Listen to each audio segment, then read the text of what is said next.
Of course. Here is a detailed analysis of the topic. A cancer diagnosis brings a new season of grief to the Kennedy family. The news of a cancer diagnosis within the Kennedy family resonates with a profound and painful echo.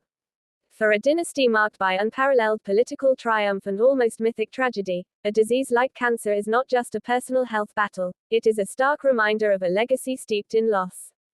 The phrase, a new season of grief, is particularly apt, as it suggests a cyclical return of sorrow, a familiar, unwelcome visitor to a family that has known more than its share.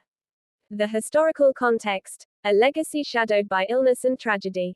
To understand the weight of a new diagnosis, one must recall the long shadow cast by medical and tragic history within the family.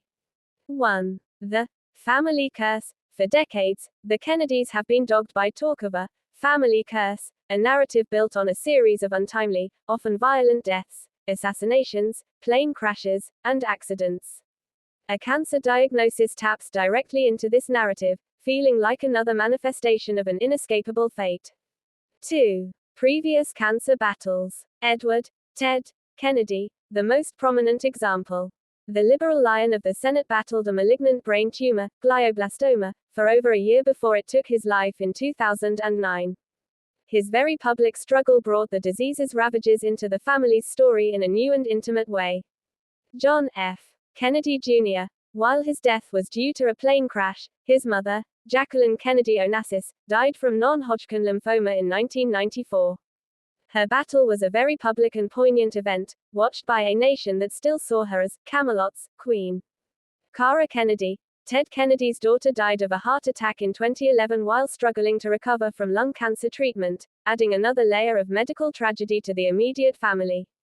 The specifics of the new diagnosis. While the family is private about specific health matters, any new diagnosis, for example, the recent news about Maria Shriver's mother, Eunice Kennedy Shriver, or other members, immediately triggers this collective memory. The public reaction is not just about the individual, but about what they represent, another branch of the famous family tree facing a formidable, life-threatening illness. Why it feels like a new season of grief. 1. Re-traumatization. For a family that has experienced sudden, shocking loss, a cancer diagnosis is a slow-moving, anticipatory grief. It forces them to relive the emotional rollercoaster of hope, treatment, and potential decline they have endured before with Ted, Jackie, and others. 2. The burden of public scrutiny. The Kennedys do not grieve in private. Their health battles become national news. Every update is analyzed, every public appearance scrutinized for signs of improvement or decline. This adds an immense layer of pressure and exhaustion to an already grueling process. 3. Echoes of the past. A diagnosis inevitably draws comparisons.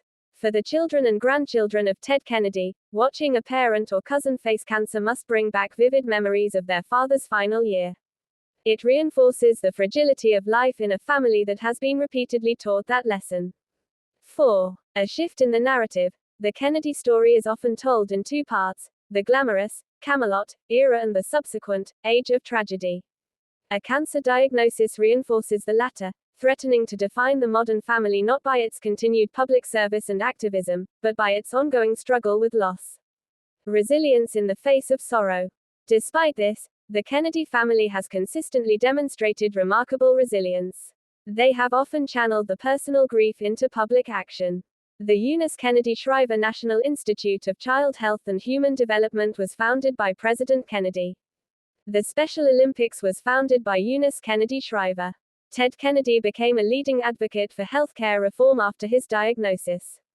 A new diagnosis is a somber reminder of their vulnerability, but it is also likely to be met with the same characteristic strength, private unity, and a possible rededication to the philanthropic causes that have been their enduring legacy.